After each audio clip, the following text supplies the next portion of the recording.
In this video, we will show you how to connect a GoDaddy domain to WordPress. If you guys want to get started with GoDaddy, you can use the links down in the description.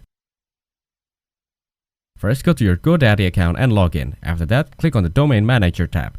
Choose the domain you want to connect to WordPress from the list. Now, click on the More drop-down menu and select Manage Name Servers.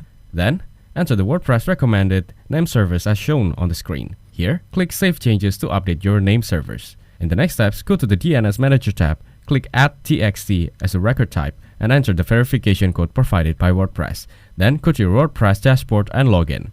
Now, click on the Settings tab, then the General tab, and enter your custom domain in the WordPress address and site's address field. In the end, click Save Changes to complete the process. It may take up to 48 hours for the changes to take effect. So that's how to connect GoDaddy domain to WordPress. Make sure to use links down in the description to get started with GoDaddy. If this video was helpful, please consider leaving a like and subscribing to my channel. With that being said, I'll see you in the next video.